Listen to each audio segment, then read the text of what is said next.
수업에 대해서 요즘에 이제 안녕하세요. 반갑습니다. 박진국 원장입니다.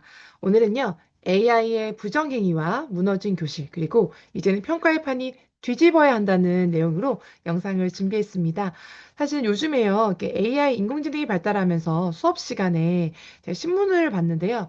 수업 시간에 수업 내용을 녹음을 해서 그 내용을 이제 정리를 해서 나름대로 어떤 사교육 기관에 이제 내가 제출해가지고 나름대로 선생님의 어떤 수업 스타일이라든지 출제 경향을 분석하여 그에 따른 시험 준비를 하게 되는 과정이 있다는 것을 듣게 되었습니다. 그러니까 그만큼 인공지능이 발달하면서 또 새롭게 만들어진 어떤 문제 상황인 것 같은데요. 이렇게 현장에서 이런 일이 일어나는 것 자체가 우리가 뭔가 어떤 회의를 하거나 저도 회의를 할 때 회의 내용을 녹음해서 그 녹음한 내용을 이제 그 전사문이라고 해서요. 전체를 이렇게 텍스트로 변환시킨 것들을 복사해서 다시 이제 저희가 인공지능 툴로 이렇게 정리를 하게 해주고 하면 너무나 도움이 되더라고요. 그런 부분에서 우리가 활용하는 거는 괜찮은데 이제 오히려 이런 점수를 낸다거나 이런 시험 테스트와 연관된 부분에 있어서 나름대로는 뭔가 전략을 세우는 부분에도 이용이 될 수 있다는 건데요. 이만큼 이용되는 분야가 무궁무진해지고 있습니다. 그러다 보니 어, 시험을 보는 테스트 어떤 유형들이, 테스트 어떤 형식들이 이제는 좀 변화가 되어야 되지 않을까 싶은데요. 최근에 교육 현장에서 들린 이야기가 정말 저는 좀 충격적이었습니다. 그래서 챗 GPT로 답안을 제출했다가 전원이 0점 처리되었다는 일도 발견되었고요. 이런 것들이 대학만의 어떤 상황이 아니라 이제 중고등학교에서도 아무래도 시험을 보는 중고교에서도 이런 것들이 적용이 되고 있는데요.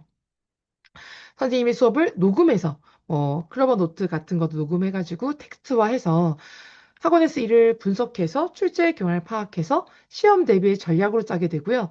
심지어는 교사 분에게 곤란한 심화 질문을 일부러 던지는 거야. 던져서 그 부분이 시험에 잘 안 나오게 하도록 출제를 기피하게 하도록 유도하는 그런 조금 지능적인 행동도 등장하고 있다고 합니다. 그래서 이제는 문제가 지식을 암기해서 종이에 적어내는 전통적인 지식의 어떤 지필고사 시스템을 하는 것 자체가 이제는 시효가 다 됐잖아 싶고요. AI가 더 잘하는 거를 인간에게 테스트하고 있으니까 이것이 또 부작용이 생긴 것 같습니다. 그래서 우리가 좀 더 평가의 대전환을 또 가져야 될 시간이 된 거죠. 그러니까 어떻게 보면은 집에서 과제를 또 해오는 과제 같은 경우에는 마찬가지로 그 과제가 단순히 답을 맞추는 그런 문제가 아니라 정답이 없는 어떤 문제 상황을 주어주고 거기에 대해서 각자의 생각들을 정리해 와서 그것들을 발표하고 또 그것들에 대한 토론하면서 나름대로 평가하는 방식도 필요할 것 같거든요. 그래서 어떻게 보면은 현장에서 이루어지는 그런 테스트 방식이 필요하고 또 결과만 보는 것이 아니라 과정을 중요시하는 것이 핵심이 되어야 되지 않을까 싶습니다. 그래서 제가 지금 또 진행하고 있는 것 중에서 프로젝트형 수업 중에 뭐 발명 대회를 한다던가 뭐 전람회 대회를 한다는 것 같은 경우에는 프로젝트형 수업이기 때문에 이런 것들을 아이들이 직접 현장에서 해낼 수 있는 과정들을 평가하고 테스트하면서 발표하게 한다면 이런 것도 나름대로는 좋은 툴이 될 수 있겠는데요. 뭐 과제를 집에서 해오는 것이 아니라 평가자 앞에서 실시간으로 발표하고 또 토론하게 하고 서술하게 하는 것이 필요하다는 거죠. 그래서 AI가 써준 대본에 있는 것은 눈빛만 봐도 티가 납니다. 또 하나는 암기했던 것들에 대해서 실제로 어떤 허를 찌르는 질문을 했을 때 어떻게 답하는지도 알 수 있겠죠. 그래서 현장에서 쏟아지는 날카로운 질문에 즉답할 수 있는지 진짜 실력이죠. 또 하나는요, 저희가 또 제안하고자 하는 것은 현장에서 과제를 해결하는 건데요. 시험장에서 주어주는 현장 과제를 주제를 공개하고 그 연장 안에서 뭐 예를 들어서 뭐 현장에서 주어지는 과제를 일정한 시간 안에 해결하기 위해서 AI로 활용을 할 수 있는 거죠. 그리고 그 안에 이걸 발표하고 또 논리를 구성하는 가운데 결과물을 만들어내는 과정이 정보를 활용하는 능력을 평가할 수 있기 때문이고요.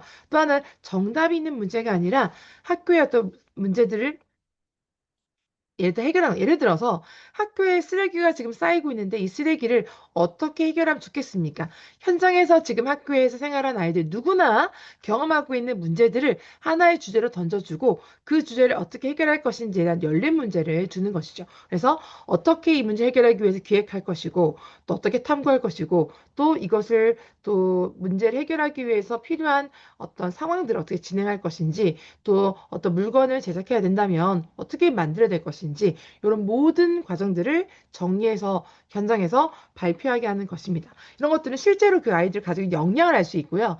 그다음에 그것들 발표해내고 문제 해결하는 과정 가운데 아이가 가지고 있는 지적인 능력이라든지 얼만큼 탐구력이 있는지도 알 수 있기 때문에 충분히 평가할 수 있는 요소가 될 수 있죠. 그래서 단순하게 주입식으로 하는 것보다는 어, 자료를 주어주고 그 자료를 분석해서 다시 정리해내서 또 포트폴리오를 만들어내는 과정 속에서 아이가 공부가 되는 거거든요. 학습이 되는 겁니다. 또 하나는 이걸 발표하는 과정 속에서 본인의 어떤 역량이 키워지는 것이거든요. 그래서 이런 것도 있고요. 또 하나는 구술 면접과 디펜스가 있는데요.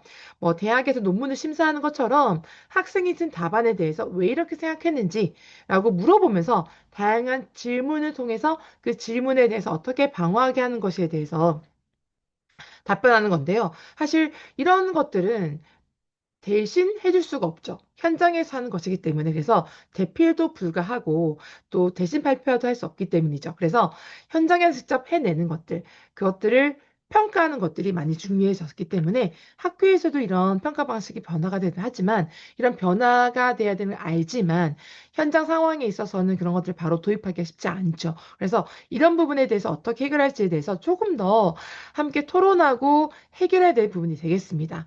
또 하나는요. 이를 위해 학생들과 또 학부모가 준비해야 될 것이 있는데 앞으로는요. 입시가 점점 면접을 보는 거, 그리고 수행 평가하는 것들, 관찰 평가하는 것들이 좀 비중이 늘게 됩니다. 한 예로 작년에 이제 성균관대 영지원 시험 문제가 예전에는 인성 면접 문제나 이런 에세이 문제를 했는데 작년 같은 경우에는 면접 시험에서 그룹으로 어떤 미션을 주고 같이 그 미션을 해결하라는 관찰 평가로 변화가 되었습니다. 이걸 통해서 아이들 평가하는 과정 속에서도 뭔가 달라진 부분이 있죠. 그래서 방구석에서 그냥 내가 문제를 계속 풀어내가지고 문제를 많이 풀면서 그 개념을 익혀나가는 것도 중요하죠. 그건 어떤 특정한 부분은 가능하지만 사람들 앞에서 내가 어떠한 부분을 이해했고 어떤 거에 대해서 본인이 준비했고 또 파악하고 있고 앞으로 미래에 준비해야 될 것들에 대해 어떻게 내가 해 나갈 건지 대해서 말을 하고 또 실행하는 부분에 대해서 또 어느 정도는 내가 어떻게 진행하고 있다는 것들을 겉으로 보여주는 것들이 중요한데요.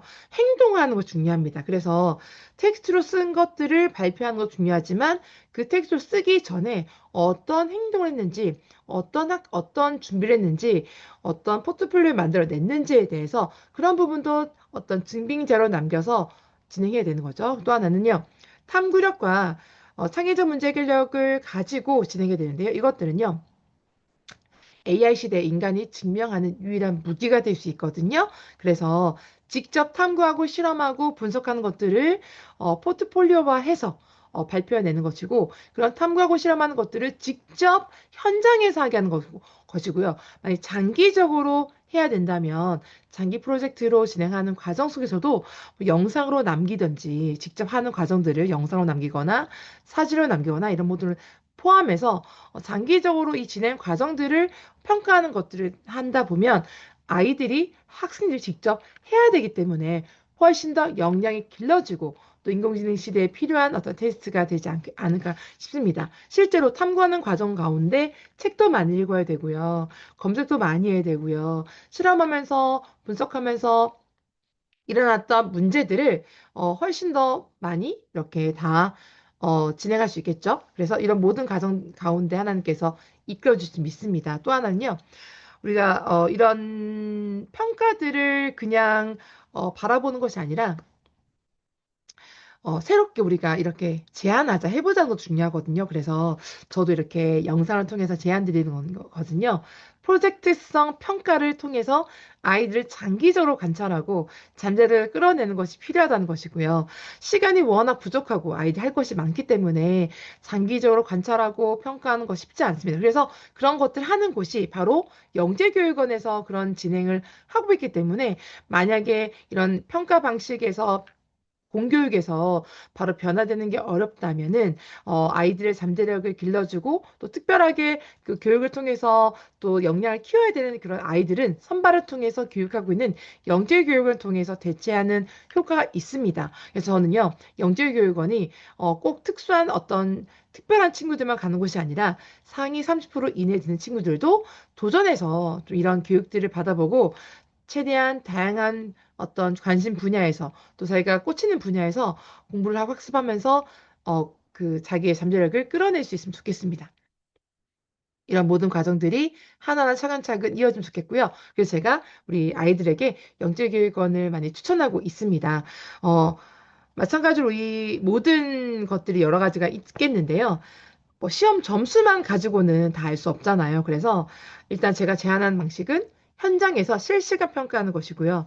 첫째로는 과학 대회나 발명 대회를 하는 형식으로 평가하면 좋겠고요. 또 현장에서 주제를 툭 던져주고 또 그 잘 탐구하고 결과물을 만들어서 발표하는 것 추천드리고 둘째는 실시간으로 토론하고 구술하는 것입니다. 그래서 글로 쓴 것을 대표할 수 없기 때문에 직접 쓰게 하고요. 말로 서로 주고받으면서 그 내용에 대해 얼만큼 본인이 잘 파악하고 있는지를 알 수가 있고요. 또 현장에서 실습하고 관찰하는 걸 도입함으로 인해서 실험적으로 잘 다루는지, 어떻게 사람들과 팀원들과 소통하는지, 그리고 태도는 어떤지, 또 실패했을 때 거기에 어떻게 대처하는지, 다른 사람들과 서로 소통하면서 대하는 그런 태도들이 어떻게 서로를 배려하고 해 나가는지를 좀 관찰하는 것도 좋은 또 평가 방식이 되겠습니다. 그래서 이제 우리 학부모님들도 시험이 100점 맞았다.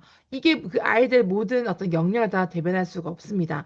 단순하게 지식을 잘 암기해서 거기에 답을 잘 알아내는 그런 어떤 그 지식적인 건 잘할 수 있지만 실제로 삶 속에서 생활 속 현장에서 문제가 발생했을 때 그 문제 해결하는 능력은 좀 다를 수가 있습니다. 그래서 우리 아이들이 지금 시대는 오히려 더 사람들 앞에서 당당하게 자기 자신을 어떤 사람인지, 내가 어떤 걸 할 수 있는지, 어떤 잠재력이 있는지를 발굴할 수 있는 기회가 필요하고요. 그리고 정말 정말 정말 예상하지 못했던 그런 문제가 터졌을 때 거기에 대해서 어떠한 자세로 도전하면서 해결하고자 하는지에 대한 그런 훈련들이 필요합니다. 그래서 이런 것들을 좀 길러줘야 되는 시대가 더욱더 필요해졌고요. 이 야생의 어떤 실력을 키워줘야 됩니다. 정글에서도 살아남을 수 있는, 사막에서도 살아남을 수 있는 그런 능력을 길러줘야 되는데 그것이 바로 지금 저에게 리얼습에서 추구하는 교육의 어떤 방향성이 되겠습니다. 그래서 이런 어떤 탐구력을 기르고 문제력을 기르는 부분에서 또 학습이 필요한 친구들이 있잖아요. 그런 부분들 필요하시면 또 궁금한 것들 또 어떻게 우리 아이를 좀 키워줘야 될지를 좀 상담 필요한 부분들은 또 알려주시면 또 댓글이라든지 또 저희 또 설명창에 있는 연락처로 문자 남겨주시면 제가 상담도 드리고 또 필요한 부분들 또 로드맵을 알려드리도록 하겠습니다. 지금 시대는 정말 아이들이 탐구하고 토론하고 실제적으로 아이들 현장에서 부딪히면서 배우는 그런 현장 학습과 그걸 통해 일어나는 어떤 평가들이 좀 달라져야 된다. 이런 부분들을 강조하고 싶습니다. 아시겠죠? 오늘까지 또 이렇게 수업 들어주셔서 감사합니다. 다음에도 좋은 강의로 또 찾아뵐게요. 감사합니다.